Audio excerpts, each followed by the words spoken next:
Good afternoon, everyone. Good morning, good night. I don't know, wherever you are. Hello, my name is Marilyn Shannon, and this is the Breaking Free Show. And as always, it is an honor, a pleasure, and delight to be with you here today. And thank you so much for spending the time with us. We're going to have a really fun show ahead, more than you can imagine, as always. And I'm not as busy over there getting us all situated on Blab, on Facebook, here, there, and yonder. So we are broadcasting on more places than even I know about. So if you see me somewhere, say hello and tell me I was there, because I don't know I'm there, because we're on all these new outlets. Anyway, it's all fun and we're happy to have you. And so let me remind you, you can put your name underneath the window that you're watching the video, nickname, whatever, and then you can partake in our chat, which you can go ahead and ask questions, and there's other people in there. You can call us during the show at any time at 919-518-9773. And you can connect with us on Skype at Computers 2, that's the number 2K voice. So if you're watching us on Blab, you can certainly join in and call in. Can't take a seat on Blab, but you certainly can call in with Skype or the phone, and the same thing wherever you are. So, some days we have shows that are kind of deep, heavy. Other times we have shows that are a little lighter. Sometimes we're talking about a philosophy. Sometimes it's a book, it's a strategy, it's a personal story. We love to cover the gamut of what is going on in the world, what people are up to, because I believe we are more powerful than ever. We just have to take that power and the ability to do things. So today, we're going to be having some fun. We have Michael Grandinetti with us, and he is a magician extraordinaire. And he's going to talk to us about magic like you've never heard. And he had a line in his bio about illusion beyond limits. And I think that is just really, really cool. So here we go. Let's welcome Michael to our internet stage. Hey, Michael. Hey, Marilyn, thanks for having me on. It's good to talk to you. Oh, it's a pleasure. I'm so happy you're here. Thank you. And you are in where now? Tell everybody. I am in Los Angeles. Los Angeles. How's the weather there? It's good. The weather in LA is you get one weather type the entire year. It's summer basically all year Oh, here. yeah. So, it gets old, but I won't complain. It gets old. How do you like that? Oh my goodness. Can't imagine.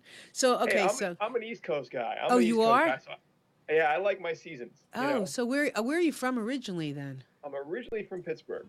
Oh, and how long you been in LA? 15 years. 15 years. Wow. Oh, All right. So, you are a magician. And I how am. long have you been a magician? For just about my entire life. I found magic when I was 5 years old. I got a magic set for Christmas. And to be honest with you, I mean, it really shaped my life. My life would have been completely different had I not found magic. I mean, everything was great. I had a great childhood and very supportive parents and a very supportive family. But when I got that magic set really guided basically all of my decisions, all of my motivations from that point forward, because my goal was to be a magician. So that was just, I never got off that path. It was a life changing experience at 5 years old. So, I remember when we were young and we would get these magic sets, we would get these things that they looked like a little tube, and I don't know what made them magic. And you stuck your finger in them somehow, and you did things with them, or you had a wand, or you had a special hat. So, what was it about magic for you? Well, I was a pretty shy kid, and so magic gives you a way to get up in front of people and show them something without having to worry about just being on your own. So I think that helped me. I was always kind of fascinated by anything creative. I like to anything. I would just when I was a kid, I never had to. No one had to give me something to do to keep me entertained. Like I would always just play with stuff and figure stuff out. I loved being creative. So I think magic was the perfect blend of those two things, and I was hooked. I mean, I like I said, when I got that magic set, I knew very quickly that this was for me. Mhm. It's interesting. You just said something about being creative, and you think about magic.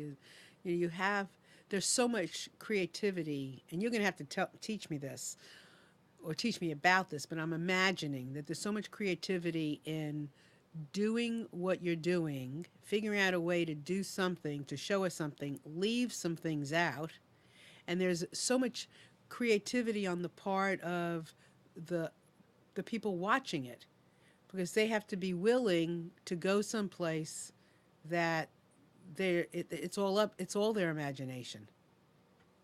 Well, that's it. I mean, so the goal of the magician, our goal is to make it look simple, to make it look easy, like the magic is just happening. But behind all of that, there's a lot of work, and there's a lot of things that are hidden. Um, and I don't mean just with the magic, but I'll give you an example. So we do a piece in my show where I walk through a steel wall. It's a big sheet of steel. It's 7 foot tall, 4 feet wide. It's 1 inch thick. It weighs several hundred pounds.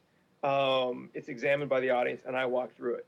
It took 7 years to bring to the stage because all of the elements of that piece of magic, not only the magic, but the scripting, the music, the lighting, the staging, the choreography, the costuming, all those pieces have to fit together perfectly before you put it in front of an audience.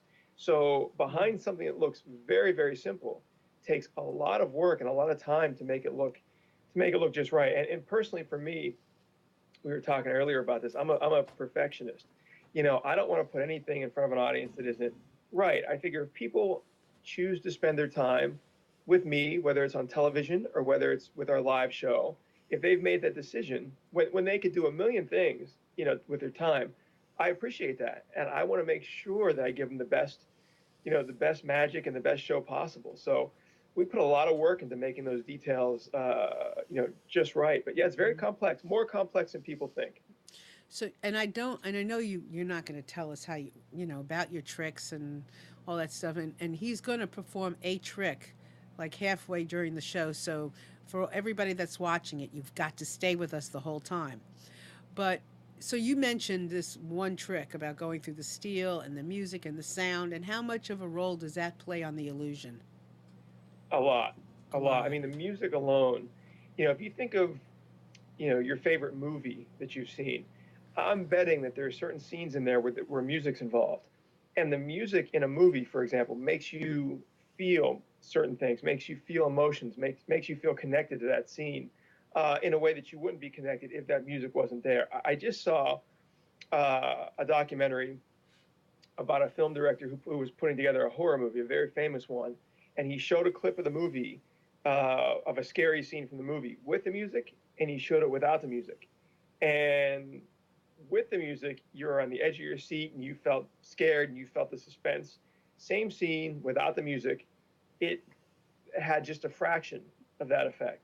So it's much the same in magic, where the right music just, it connects with the audience and it pulls them in a very big way.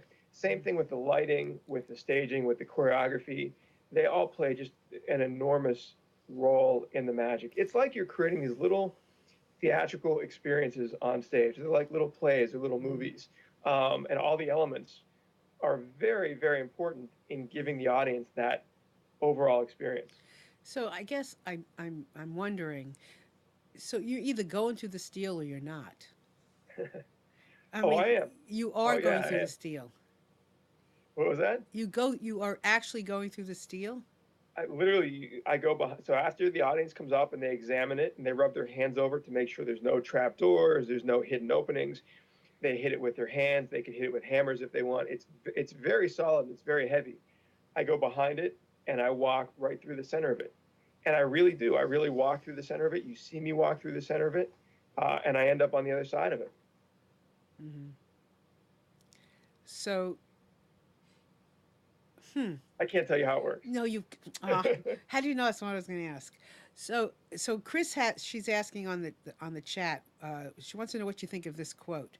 Magic is an art form where you lie and tell people you are lying. um, that to me sounds.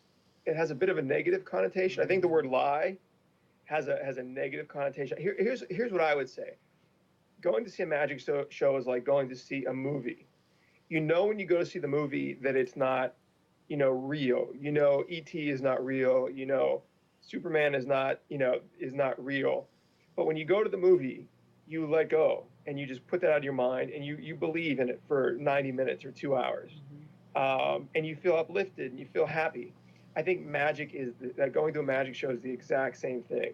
It's not about lying to the audience. It's about creating an illusion, Hmm. creating a fantasy, basically live on stage, and letting the audience just let go and believe. And I'll tell you something, feeling amazed and feeling that sense of wonder is a very positive, very uplifting, very healing emotion.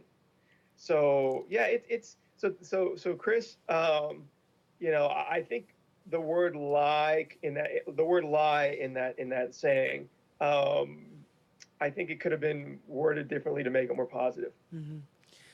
So what is it about wonder? Because I guess people know they're going to come and they're going to like be curious. They're going to leave curious, like, and talk about, well, how did he do that? Did he really do that? You know, what they try to figure it out, and they know that they're going to come and they're going to be watching something that they're going to try to figure out. You know, it's like a big game. So what is it about the wonder part that you said is so healing? Why is that healing? Well, it takes people back to a time where, when we were kids, for example, we believed anything was possible. I know when I was a kid, maybe that's why I connected with magic so much when I was young, and I still connect with it tremendously. But when you're a kid, you believe anything in the world is possible. You're, you're very optimistic. You're not jaded. You're not cynical. And it's important to be that way as an adult and try and be optimistic. But magic takes you back to that point where you felt that way, and it opens up possibilities. And it's a very light, very happy feeling. And in today's world where people are doing a million things throughout the day, again, as we were talking earlier, there's just so much information coming at people from all different directions.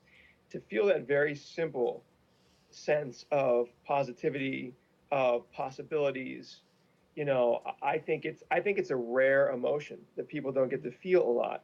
So I think I'll give you an example. And this has happened with magic shows over the years, many different magic shows. But you see people coming in after a long work day in the theater, and they're tired. And you could see they're stressed. You could see they've had a long day, and then you see them walk out, whether it's at intermission or the end of the show, and it's like a weight's lifted off their shoulders. They're happy, they're smiling, they're light, they're because they've let go of all that stress and all that Mm-hmm. worry, and felt like a kid again. Right, So right, I think right. that's one of the big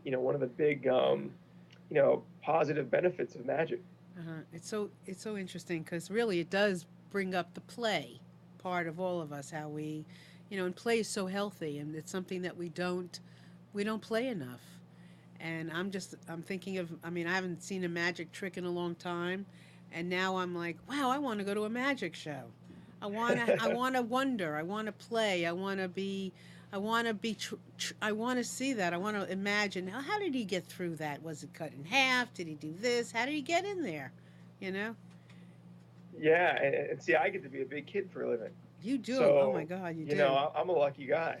So you mentioned again, we had a big talk. You can imagine we had this big talk before any of you showed up, because I couldn't wait. So I'm going to ask you. You said you get up every day and you spend 17 hours a day working. So Yeah. if you're not performing a trick in doing a show, what work is involved 17 hours a day? What are you doing? What goes on behind your scenes? I know you mentioned the music and the choreography, and you also mentioned how you're studying other magicians. So give us a Well, little more information about what you do. yeah, so I research magic as a whole. I don't really study other magicians as much, but I like to see what's going on, what the latest developments are in magic, what the latest technology is. It's like a doctor. If you go to a doctor, you want to make sure the doctor's up on all the latest, medical happenings. I kind of figure whatever your field is, you should always be up on the latest technology, the latest happenings. So I like to be very current with what I'm doing. But the bulk of my day, if we're not traveling and we're not performing or rehearsing, is spent finding basically finding new mountains to climb with magic. It's finding new places to take magic and then trying to take it there, which is it's a lot of thought, it's a lot of effort, it's a lot of details. I'll give you a couple of examples. So about 10 years ago, I decided I wanted to try and perform for the biggest live audience possible. And so I thought, where's the biggest live audience I could possibly perform for? And I figured stadiums. Those are just such large venues. So I had to figure out a way to take my magic into stadiums. So we started to do performances in stadiums for all sorts of events, from NFL halftime shows to just a wide variety of stadium events. And if you think about it, for a magician, that's pretty challenging because people are watching the magic from 360 degrees, every direction. Yeah. You're under the bright daylight. You're in weather conditions that you can't predict. You have people looking down at you from high levels. It's very and you're in a vast, wide open space. So it's basically setting that goal of what mountain I want to climb and figuring out a way to do it. And also, we travel so much. I'm on the road probably about 80% of the year, and so we're moving our show from place to place to place, from theater to theater, from you know just show to show. We do so many different types of shows. It's making sure that all the details for those shows are perfect, so that when we arrive in a new city, so for example, if we were coming to Raleigh, where you all are, there's a lot of conversation that happens ahead of time with the theater, with the promoter, making sure the advertising is perfect, making sure the stage is perfect, making sure everything is perfect. And I'm not, I have a great team of people who work with me, but I'm not the best delegator. I like to, going back to being a perfectionist, I still like to have my hand in everything and double check everything. So, when you're on the road that much, your day is pretty full going over, every detail for every project. Because that way, if something isn't perfect, I can only blame me, and I've got to figure out a better way to do it if that's the case. If something isn't right. So I like to have that, monitoring of what's going on. So there's just a lot. There's a lot to do.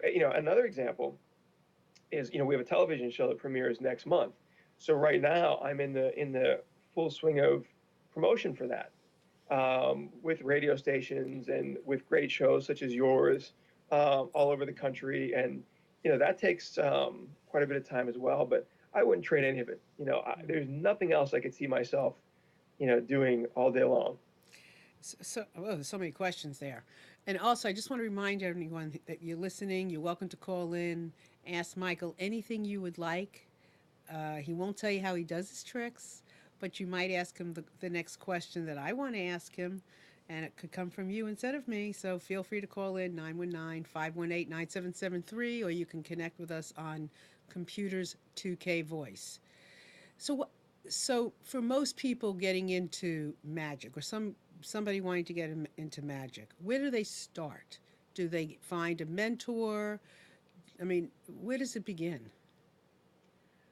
I would say find a local magic shop in your city, an actual physical store you can go to, and they exist in cities all over the country. They're like a lot of stores. They're becoming a little bit rare because the internet is so convenient.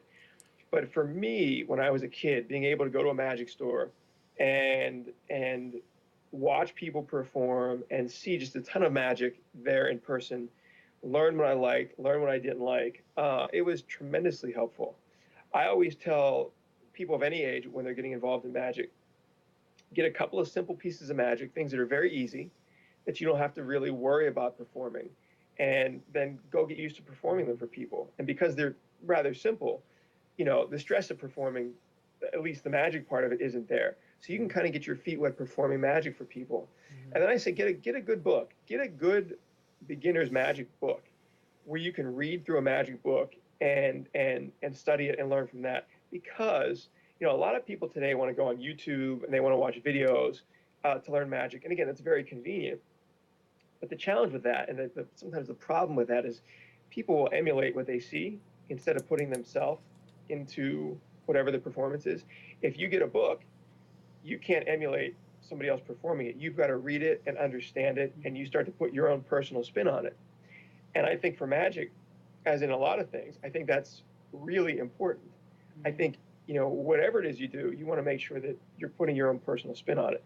So I would advise people to, again, find a magic store, support them. They're yes, while it's not as convenient, you have to get in your car to go down there, and you can't just order something from your computer, but it's worth it. It's worth it to have them around. It's worth it to go down there. Um, and then get a couple simple pieces of magic, and then get a really good magic book, and then perform as much as you can. Perform as much as you can for people, friends, family, coworkers, whoever, and just get used to it. And I guarantee you will have so much fun, even if you don't choose to do it as a profession like I did. Just being able to do some magic for people is so much fun. Mm-hmm. So, Michael, you say that you like to take magic in places that magic doesn't normally go, or somebody hasn't thought about putting it there. So, you mentioned a stadium. And when you were talking about people looking at your magic from different standpoints, and from the top, from the side. I mean, that's a huge challenge. So, do you wake up in the middle of the night like jotting things down and, I mean, playing it out in your head ahead of time? I mean, what's your normal process when you come up with an idea like that? So, what do you do? I will sit for hours and hours trying to figure out the best way to. So for the stadiums, for example, I spent many hours going over many different pieces of magic that I thought might work, and really evaluating if they would work, and then testing them out. We tested them out. So we did a rehearsal where we videoed the performance from every direction. So we would see what the audience would see from every direction. We rehearsed outside so that I would get a sense of what the weather conditions were like, and it's I try and simulate exactly what I'm going to face in these environments, so that when I get there, there aren't any major surprises. But again, it's going back to the details and really planning carefully. Planning in a magic show is 90% of the battle. If you've planned ahead, once you get to where you're going, it's going to be much simpler. How So many I can't tricks? recommend stuff. How many magic tricks do you do in a show, in an average show? So in a 90-minute show, I'll do about 20, which is a lot, but I like to make a show very magic dense. I Mm-hmm. think if people are coming to see a magic show, I want to give them as much magic as possible. So we do big things, we do small things, we do interactive pieces with the audience. Our live show, I try and add a lot of different feels to it. Some pieces are dramatic and suspenseful, some pieces are funny, I hope. Some pieces are more romantic, some pieces are very interactive. What's a You know, romantic kind of a piece? What would I, be I was romantic? hope I was hoping you would ask that question. Really? How So come? How come? there's a piece Yeah, that we just taped for the television show, yeah. that's going to air this summer. It's a romantic illusion. What it is it's a large painting of a girl. It's a 6 foot tall painting, life size, and the whole illusion is presented like a story, like a little vignette. And what happens is it's set in an artist's studio, and I'm the artist who painted these paintings, and I basically fall in love with the image in this painting. And being completely fascinated by this image in this painting, I use magic I touch the hand of the girl in the painting and visibly pull her out of the painting. And she steps out of the painting and she becomes real, leaving just a silhouette in the painting where she once stood. And she dances around the stage, kind of experiencing the real world for the first time. And she and I dance together, and I make a rose appear from another painting for her, and I give it to her. And just as we're about to kiss, I pull her close. She instantly disappears, and she reappears back in the painting. Now she's holding the rose in the painting that I gave her when she was in the real world. So let me. So Yeah, it's a story piece. It's it's emotional. beautiful. It's yeah. I'm really proud of it. That's a piece that I came up with when I was in college, so a few years ago, and I love it. It's one of my favorites. So I'm glad you gave me the opportunity Yeah. to talk. Well, so do you use computers to holograms? I mean, do you reflection screens? I know you're not going to tell us, but I mean, there's got to be certain kinds of things that are just like things you just magicians use. So is that Uh, how some of that is done? not in the show. No, I mean Uh, But in the design phase, when I'm designing an illusion, I have an illusion right now on my computer that I'm designing, and I'll use computers and art programs and kind of drafting programs to draw them up and to make sure the planning of it is perfect. But no, on stage, nope, it's not holograms. It's nothing like that. Trust me. Let me put it this way: you don't want to know. It would Okay. be Okay. I have found that when people accidentally find a secret to an illusion, they're always disappointed. Hmm. They're never. People think it's going to be something really, outlandish or really surprising where they're going to go, wow. But really people go, oh, I really wish I didn't know. So, it's more disappointing to know. Mm-hmm. Interesting. I'm not sitting here and he's shaking his head. Yes. I have a question. He has a question. Okay. Michael, years ago when I was a kid, I mean, the thing, if you wanted to explain magic, you would say the hand is faster than the eye. Is this still there, or there's now more to it than just the hand, right? There's a lot more to it than the hand. And I got to be honest with you, it's that I've heard that saying so many times. Yeah, it's a very, very popular saying in magic, and really, it's never about the quickness of the hand. I can't think of any piece of magic where the speed of the hand makes the magic work. I think that saying was invented by somebody who wasn't a magician, by somebody who was guessing at how the magic works, because it's more about the psychology of it and understanding what audiences are going to think and where they're going to look, and how they're going to react, and it's anticipating all of those elements. And if we're doing a large piece of magic, it's the same kind of thing. It's understanding what's the audience going to think. What are they going to feel? What are they going to are they going to relate to this in a certain way? So yeah, there's a lot more to it now. That's kind of a nice segue. I could do a piece of sleight of hand magic for you Mm. if you'd like to see Yeah, one. I would love to. Then I want to ask you uh, how you use what you know about magic in everyday life. If you could, Absolutely. that's interesting to me. That's a really interesting segue into an interesting conversation about, because if you do magic and you can understand how people think, how they can feel, well, how do you take that into everyday life, and what can we learn from that for all of us in our lives?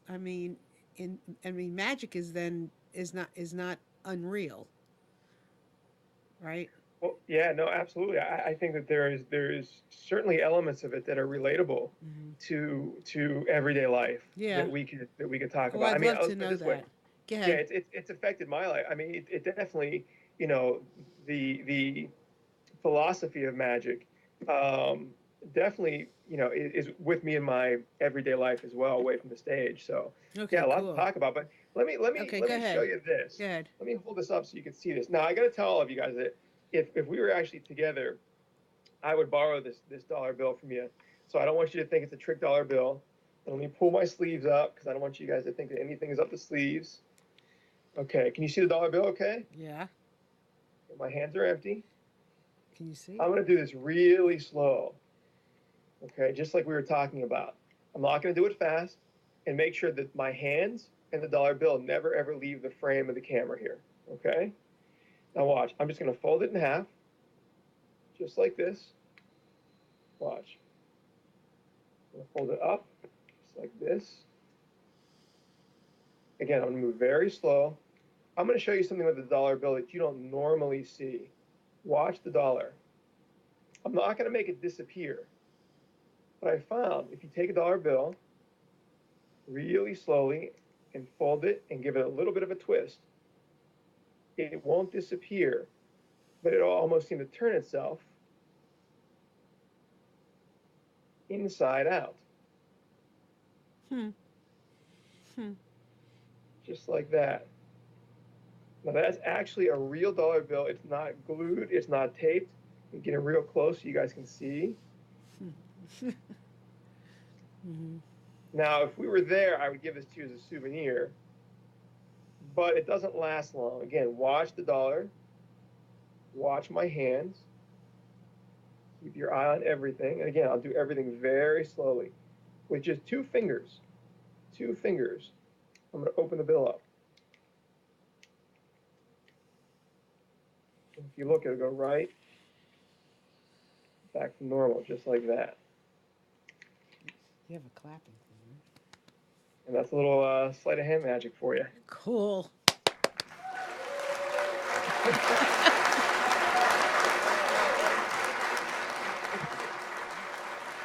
Well, that was pretty cool, and that was our magic of having a I whole like it. audience of I like it. clapping. Thank you. I hope you Thank like you. it. That's Yeah. actually one of the that's I learned that a long time ago, and it's one of my favorite pieces of magic. You really, because again, you could do it real slow, and you could do it real close to people, and you could use their money, and again, you could give it to them when it's all mixed up like that, and I love that one. Okay, so I know you all are listening, and Michael is so down to earth. I mean, he is not what I would have thought of this, you know, magician. What I was making up. I mean, I really feel like Michael is just so down to earth and so heart centered. So it's really a pleasure to have this opportunity to get to know him, and for all of you out there to get to know him. So we talked a little bit about this transition when you were saying earlier before the trick, and that was great. And I don't even know why we even call it a magic trick, because I feel like it should be something different. Yeah, I don't use the word trick a lot because again, I think the word trick could have a negative connotation to it, like you're deceiving people, Hmm. and that's not what it's about. It's not about deceiving people, but it's about hopefully giving them that sense of, amazement. So I agree. I don't use the word trick too much, Hmm. but it is a word that people they relate to. If you say that you're going to show them a magic trick, they understand what you're going to do. So Right. it's certainly usable, but I'm glad you like that. I did, and I'm just sitting here and I'm thinking to myself, well, you're taking me. You figured it. You figured out that magic, that piece of magic. You're taking me somewhere where I may not have been before, and there's more to go in even trying to maybe figuring it out that I haven't been before. So it's just a matter of it's really not a trick. It's really just it's something else. I mean, you're expanding me, and and just not giving me the all the pieces yet. But it's right in front of me if I could figure it out somehow, right? Well, I think if anything else, it shows people that there's always a little bit more than what we Yes. perceive in our everyday life. Yes. We go through life with one kind of vision of what our sense of reality is, but sometimes you have to remember there's more going on. There's more out. I mean, open up your mind to all the possibilities of everything that you're kind of experiencing out there. I think magic's a great metaphor for doing just that, and that's really important.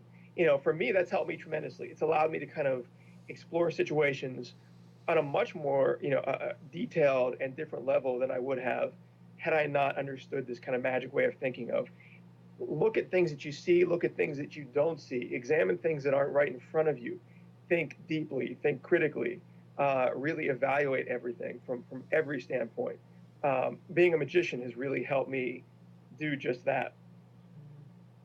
So again, I want to I want to pick your brain in how you use this for everyday life. Like you were saying, you said that you can your process in doing this is figuring out where people are. So give me an example of how people feel, of where they are, of where their eyes are. Like so, when you're constructing something, can you give us a little bit of a description of where we are, where you think we are, and how you're meeting us with this magic? Does that make sense? Yeah. So basically, in developing a piece of magic, uh, you definitely have to understand the audience. An example of how I've used that when I've created an illusion um, would be I do a close up piece in my show, and I do this with large illusions too. But I do a piece where I get somebody up from the audience, and they sit next to me on the steps of the stage, and they think of any card. So they think of a card, and then they put their hand on my arm, and as they're thinking of their card, they're pushing down on my arm. And when they lift their hand up, written on my arm, under where their hand was, is the name of their card. Now, to do that, uh, you know, you have to, as the magician, understand what people are going to think, where they're going to look at a certain time, where they're going to, what they're going to feel at a certain time.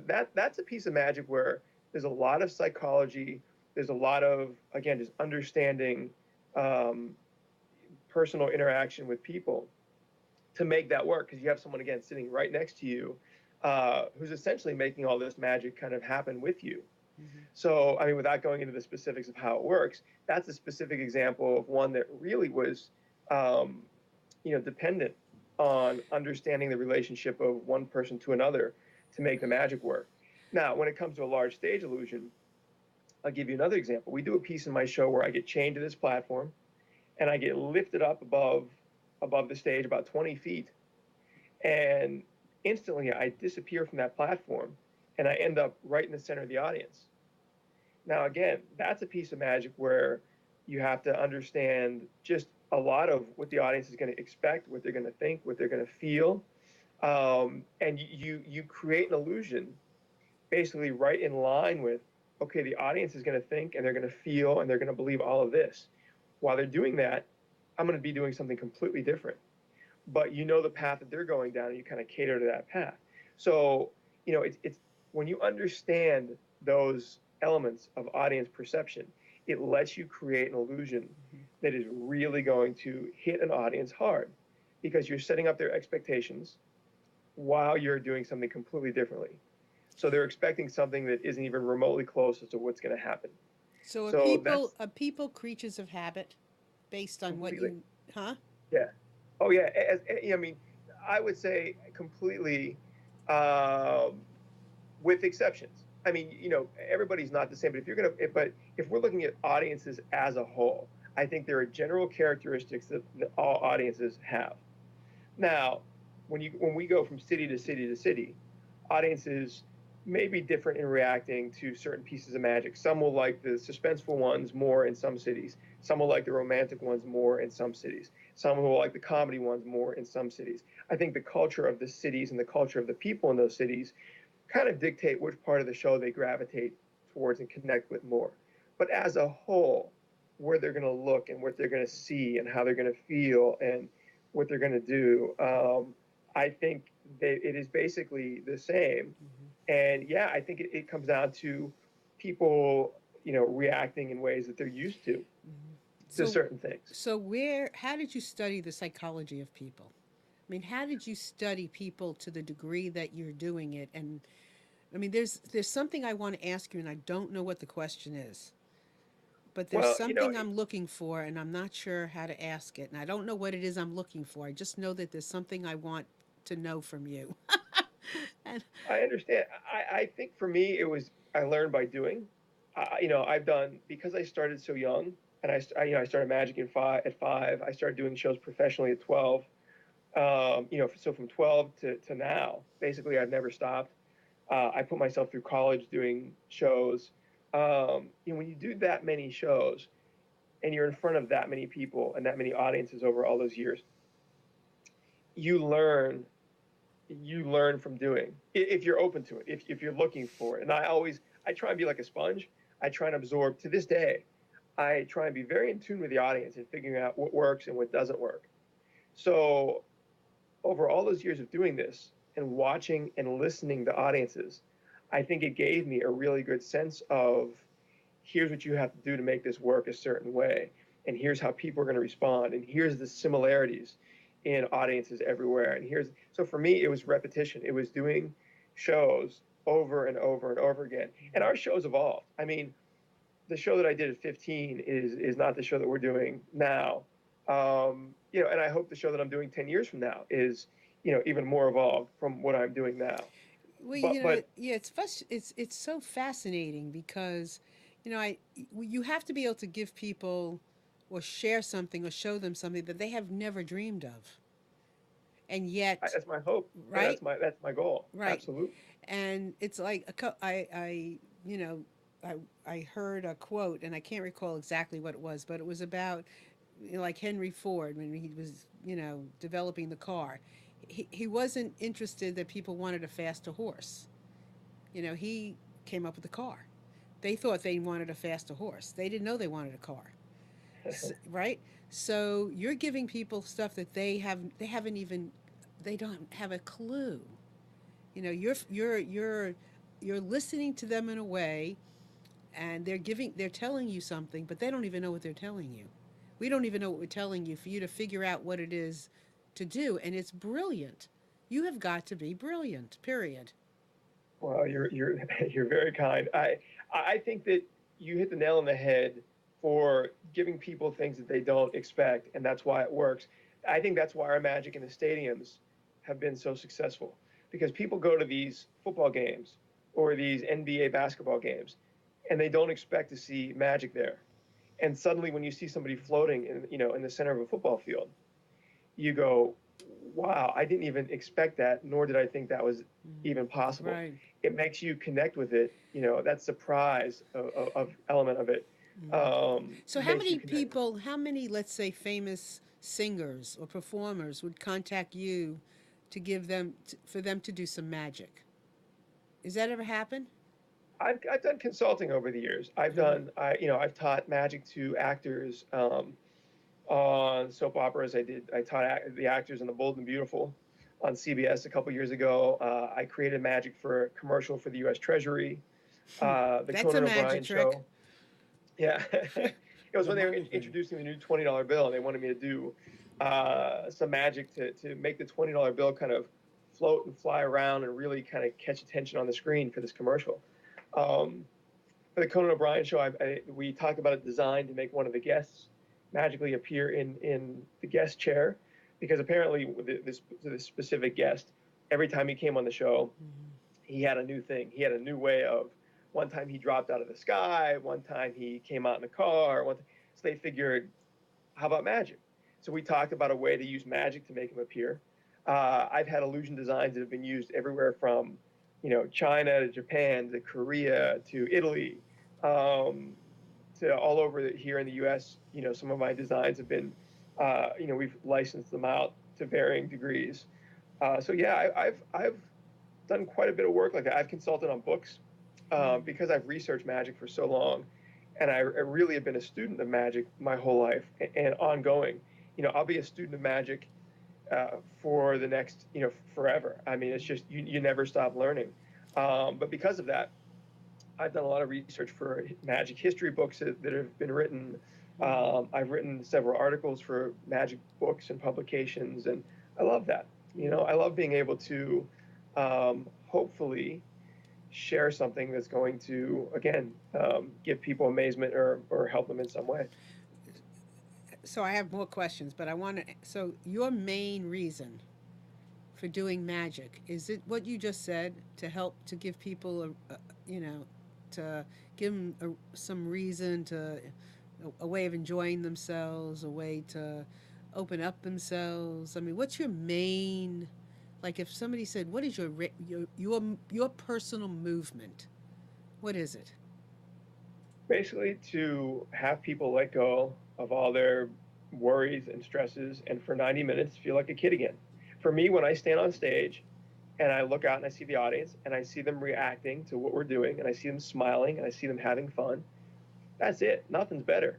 Nothing's better. It's not about, when I perform, it's not about me. It's not like, look what I can do. Isn't this great? That's not where my head is at all. It's I love watching the audience react to what we're doing. And my goal is to see everybody out there smiling and happy and feeling like a kid. I can remember very vividly what it felt like when I saw some of my first magic tricks, and how amazed I felt and how fascinated I felt and how it was just such a full emotion. Um, I don't get to feel that as much now because I've been doing magic for so long. It's hard to be amazed. It's hard to Right. not think like a magician. But if I can give that to somebody and make somebody feel that and watch them react, again, what better job is there than that? Right. So who is your, I mean, if I asked you, and this is probably a question you've been asked many times, like who do you think is the greatest magician of all time? Or somebody that was like a role model or somebody you look up to? Well, I can't say there's any one person that Mm-hmm. was like a role model when I was growing up. But I will say I studied everything that I can get my hands on when it came to magic, and I watched everything that I could watch when it came to magic. I used to, when I was a kid, when the newspaper would come to our family's house every Saturday, like with the TV listings in it, I would get the TV as soon as the paper would come. I would get the TV listings. I would go through line by line, and I would look at every show, talk shows, sitcoms, and see if a magician was going to be on.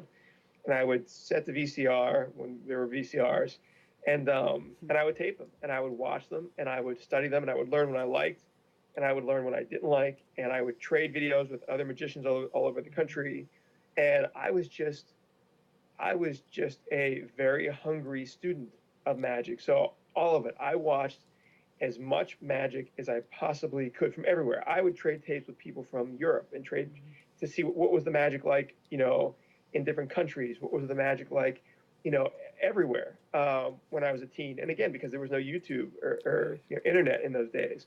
Um, so all of it, every bit of it. when you're looking at a magic trick, can you figure it out when you see it? When there's a magician is doing it, can you see? Nowadays, Yeah, I wish the answer to that was no. right. I wish the answer was I can't figure it out. I can't. But you tend to think like a magician, Mm-hmm. and the way magic works is that, like music, in music there are 8 different notes, and from those 8 different notes you can make a billion different songs. In magic there are certain principles, and they're combined in different ways to make a billion different magic tricks. But when you understand those principles and you know what they are, like the notes in a scale in music, you can kind of deconstruct the magic and see what principles are being used. But I can remember being amazed, and I can remember being fooled by magic.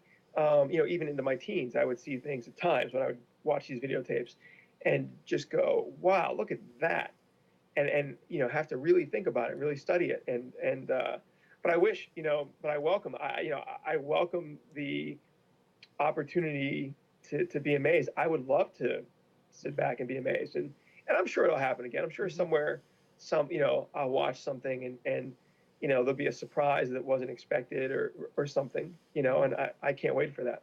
So today, I mean, I know you love the feeling of the wonder and the excitement of watching your audience and, in awe and looking at their children or children looking at, their parents and going, wow, did you see that? And everybody's trying to figure out, what happened. In your life, if it's not from magic, is it from just reading the audience that you get that feeling of awe? I mean, where do you get it from? It's from, that's a good question. So yeah, it's from the audience a lot, With the creation. but it's also, so every once in a while, I will kind of step back and smell the roses and go, how lucky am I to be doing what I wanted to do from when I was 5 years old? Mm-hmm. And how lucky am I that I've had the opportunity to do these television shows or to do these stadium shows or to perform at the White House? And I don't do that too often as far as look back. I'm always kind of pushing forward, but every once in a while, I'll kind of just look back and be very thankful for the opportunities that I've been Right. able to work towards, and that gives me a sense of And it's not lost on me that I'm good. very fortunate Well, it couldn't to. be lost on you because when you create, when you're designing, as you say, a new design, and you come up with a picture in your mind, and you're able to design that magic. I would imagine just for any of us out here, for any of the work that I do, I'm a business and life coach, and if I land something, if I figure something out with someone, something about their business, something about their life, if I come up with a new project that I'm passionate about, and that the pieces fall in, I'm in the process of writing a book about men, and when I came up with the title, I about went into contortions because it was so perfect for this book that I went into contortions. My neck went back, my chest went up. I was like, I was seriously floating. I mean, I might have been levitating. I don't know. But that to me does it. And I would imagine for somebody like you, when you figure something out, you feel that feeling first. That's it. Yeah, that's it. When a new opportunity comes up that when we've been working on something for a long time, a new direction to take magic in, when all the pieces finally come together and it's all working. Mm. Yeah, I feel just like you. I feel excited. I feel even more passionate about it. It's just all of that enthusiasm Hmm. is certainly there. Just So I understand what you're saying completely. so I know you mentioned that you're launching or getting ready to for a TV show. Yeah. So what is that called? Where would we find it? And you always on it? Is it your show? So well, it's a show called Masters of Illusion. It's on the CW network, Okay. which is around the country, Yes, we have and it. We even have it here. it's everywhere. Yeah. And it's basically magicians from around the world that the producers have invited to Hollywood, and they basically said, "Show us your best stuff." So you're going to tune in every week, and you're going to see 6 or 8 different magicians doing what they feel is their best magic, and you're going to see magic from everywhere, all different types of magic, all different styles of magic. Personally, we've done all 3 seasons of the show so far. The third season starts May 20th, so next month. It's a Friday night, 8 o'clock, and the challenge with doing multiple seasons of a show is trying to top yourself and trying to figure out, okay, what am I going to do this year that I haven't done the previous 2 years, and how am I going to make it different? You can't just, the first year I levitated myself, I floated in the air. Second year, I made one of my assistants float in the air. This year, for example, we get somebody from the audience and we make an Hmm. audience member float in the air. And you get to completely unrehearsed. She had no idea that day that she was going to be floating on television. And you get to watch her react and see, what does somebody feel? What do they look like? And, how do they react when they're floating in the air? So that's one of the pieces that we did. We did that painting piece. Are you That on? Are painting. you on each time, each week, or So there are 13 episodes. We taped 6 different pieces of okay? magic. So I'll be on about half of them. Let me see. So Yeah. okay, so the painting, somebody floating, Yeah. um, and this is a big deal. What else um, are you? What's your next accomplishment? You did a studio. I mean, not a studio, stadium. Is there something that you can share that you're working on as far as like the next big aha for you All the time. all All the the time? time. I'm not happy in my day if there's not a next mountain to climb.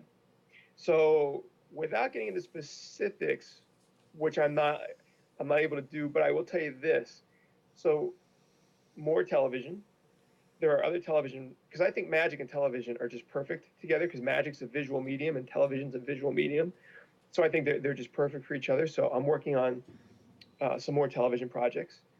With our live stage show, we're traveling, like I said, a lot, but I'm always finding new places to take it. We're also exploring some places where we could perform longer term, and be there for several months at a time. Because a lot of times we go to cities and we're there for one night, and we miss having the chance to see a lot of people and have a lot of people come and see the show. So we're working on that as far as staying in certain places a little bit longer. Also, a lot of different kind of products for magic that I think will really be interesting, using magic in unique ways to entertain and even help people in some ways. So there's a lot to be done. Hmm. I think I will run out of years before I run out of mountains to climb with magic.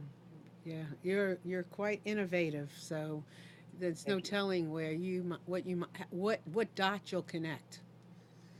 Well, Out thank you. here. That is my goal. Yeah. So, in the few minutes we have left, so is there something? Are you marketing something? Are you selling something? Is there something you want our audience to do, help you to do? Anything? Well, I appreciate that. At this point, we don't have any physical products that I can mention to you, but I will say this. I always welcome people to connect, either via social media, on Facebook, on Twitter, on Instagram, through my website. I love hearing from people. I'm always happy to answer any questions anybody has, or um, about magic, or even kind of following your own passion in life. So I would always say, feel free to connect with me on any of those platforms, and I love to hear from everybody. So give us. a platform and a handle or something. So my website is michaelgrandinetti.com. My Facebook is Michael Grandinetti. Twitter is Grandinetti MG, and Instagram is Michael Grandinetti. So, by all means, please check those out. And like I said, we travel all the time. So, if anybody sees a magician with a big, long Italian last name coming to your town, it's probably me. Yeah. So please do come and see us. And I'd love to meet everybody. Why do you do these shows, Michael? Nothing else I'd rather be doing. I mean, Nothing else. like this I mean, show, this talk show. Why do you do this? nothing else I'd rather be doing. I love and appreciate the opportunity that you've given me to talk about what I love. I mean, magic is not a job; it's my way of life, and I appreciate your interest, and I appreciate you giving me the chance to share a little bit about what I do with your listeners and your viewers. So I love that. Well, you're special. I would love to hear, and we have like 2 minutes left, but in a minute or so, could you share the importance of somebody following their dream or their passion? Because I think you have something to say about that. Yeah. So I heard a saying one time that's always been in my mind, and the saying is, "Don't know what you can't do." Don't know what you can't do, and that I had to think about that when I first heard it. But it means don't put any roadblocks in your own mind as to what you want or what you think you can do. It's so worth it to find your passion and then follow that passion. For me, I never wanted to say what if. I never wanted to say what if I would have gone to Los Angeles. What if I would have, I would have rather tried it and failed at it or not gotten what I wanted than not try at all. So I didn't know what I couldn't do. I just went for it. When you follow your passion, even if you don't achieve the end goal, if you're following your passion, you're going to enjoy the journey. And it is so worth it to do that, just to take the journey. Don't worry about the end game. Just enjoy the journey, and you're going to have so much fun in life and be so fulfilled in life. Like I said, there's nothing else I'd rather be doing than springing out of bed every day and going to work on my magic. And I think everybody has that. It makes me tremendously happy, and I wish that for everybody. So I would tell everybody, go out there and you know don't know what you can't do. Mhm. That was beautiful, Michael. And what you triggered in me at that moment was, when you think about this with Michael, sometimes he has the end result of maybe of a piece of magic. He may not always know how he's going to get there, and maybe he has an idea of a piece of magic, and as he pursues it, something bigger comes up. He didn't have in his mind initially that creation, but once he began, he found it, and because you can't have all the stops along the way already done and figured out. It's not that much fun, and it wouldn't happen anyway, right?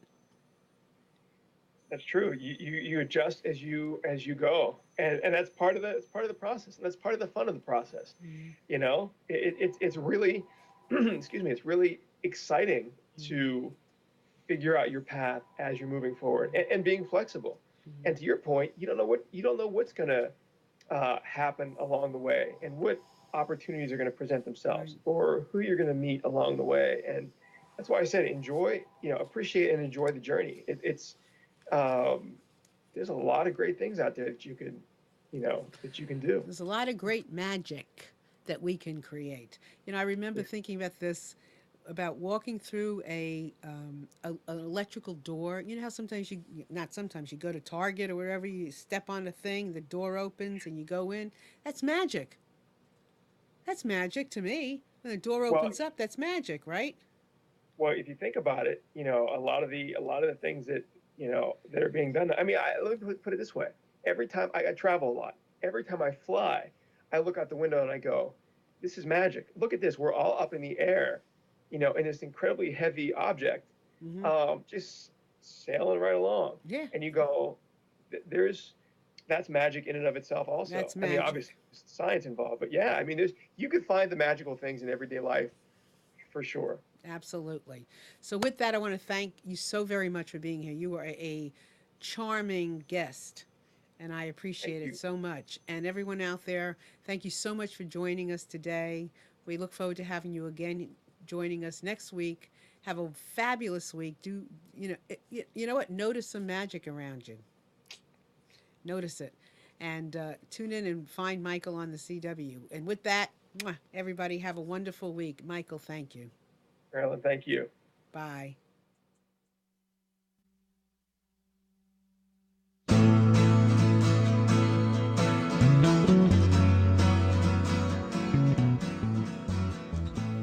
You are tuned to the Nissan Communications Network. Our weekly lineup of call-in programs includes Computers 2K Now with Amnon Nissan, My Life, My Will with Gisela DiCarlo, The Tanya Love Show, Health Then with Debbie Bruck, Breaking Free with Marilyn Shannon, Triangle Be Well with Howard Jacobson, Lunch and Learn with Rabbi Yisrael Cutler, Lessons of Vietnam with NCVVI members, Parent Dome with Ryan Miller, Current Affairs with Amnon Nissan. And if you tuned in too late, you can always watch each program in its entirety or download an MP3 audio file of it in the archives section on nissancommunications.com. Don't forget to subscribe to our YouTube channel, follow us on Twitter, and like us on Facebook. Sponsored by Atomos.com, makers of quality video recorders and converters, CarolinaApparel.com, and DeltaForce.net.